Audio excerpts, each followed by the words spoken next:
Good evening, grinders. It is September 29th. Happy Monday to you. Hopefully, you have a wonderful weekend. All right, let's take it to the scoreboards. And by scoreboards, I do mean indexes. All the three major indexes closed high today, with the NASDAQ up just shy of 0.5%, and the Russell squeaked out a little bit of a positive gain today for the day. All right, we do want to highlight Bitcoin and Ethereum today. Last week we were trading lower. Bitcoin was around the 109, 108,000 range. And so now we're back to 114 and Ethereum trading at 4,222. So it's good to see crypto is moving higher once again. All right, before we get into the companies that we watch long term or with our options trading, we do want to highlight our option course is free and it is available on YouTube within this playlist, Options Trading 101 Basics. If you're new to trading, definitely check it out. It's an hour-long episode. It's not going to give you everything you need, but I guarantee it's going to give you the basics. You'll be able to understand options moving forward. And then if you really want to dive in, you can join the Patreon for free. And if you want to trade for us, if you really want to get jiggy, join the Patreon. It's $10 a month. And then that's where we give you our plays in real time. As soon as we jump in, we post it. And then we break down the reasons why we're getting in, whether it's with charts or fundamental investing. And then also make sure to join the Patreon and check out the Fundamental Investing Playbook. And that is my complete strategy of how I'm breaking down these individual companies and investing in them for the long term. Okay, now back to our regularly scheduled program. Let's get back to our watch list and highlight a couple companies. NVIDIA, we saw a nice bounce up 2% today. That is good to see. Amazon is coming off that 219, 223, 225 range. We said last week we are getting jiggy with Amazon, and we jumped in some options. We jumped in an option today as well as Amazon. So if you want to check that out, I'm pretty sure it finished flat from where we bought it at. So if you want to jump in Amazon with us, join the Patreon. That is the only way that you're going to be able to see that trade and see exactly what we're getting into. All right, moving a little bit lower. Palantir closed today up shy of 1%. Uber up over 1% today. And Palo Alto closed at 0.79% today, up 0.79%. But there's one company I did want to highlight today, and that is Robinhood. Robinhood shares closed up almost 12.5%, and they hit a brand new all-time high. But shares closed today at 136.72, mere pennies off of its new all-time high.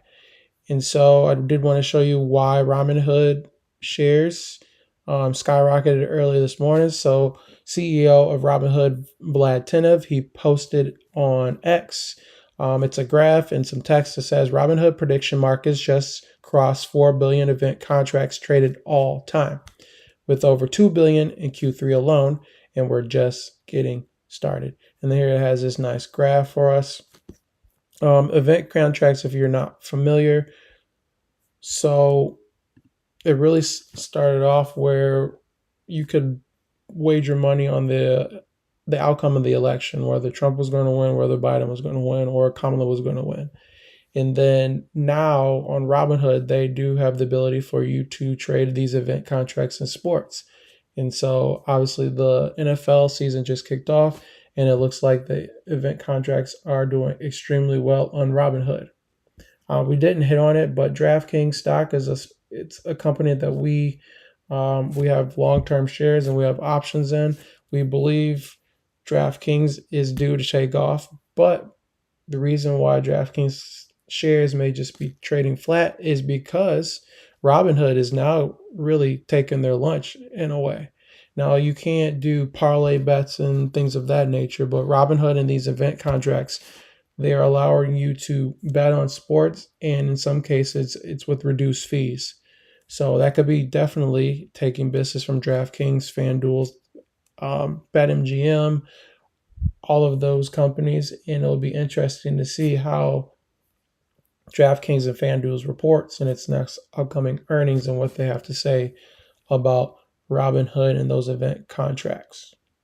Also, I think it was a day where crypto was up today, so Robinhood does crypto trading as well as equity trading as well. So that's part of their business, and they just had a wonderful day today. So if you're a Robinhood investor, congratulations. We just had a heck of a day today. All right, and then I want to close out because we've been talking about this story. I want us to be aware and just be mindful how it may impact the market. But the government shutdown seems to be not quite a question, but a foregone conclusion at this point. Unless they can make a last hour deal, it looks like we're heading towards a government shutdown. But with a little bit of research and listening to some talking heads on CNBC today, markets are a forward looking mechanism. We have to always think about that. We're always thinking about future returns, and we're investing in what we believe may transpire. But historically, most government shutdowns last only a few days or weeks and affect only discretionary spending. And so, with that being said, the shutdown is probably not going to be something that's going to last 3 to 6 months. Now, we might have a little bit of volatility and spikes one way or the other that we can maybe take advantage of. But as far as a long pullback or anything that's going to deteriorate the bull market that we're in right now, it's probably not to be expected. And if anything, if we do get any type of pullback, it's probably a buying opportunity. So I just want us to be mindful of that. It's nothing to be necessarily scared of, but something to be mindful of and to play the game accordingly. All right, enjoy the rest of your Monday night football evening.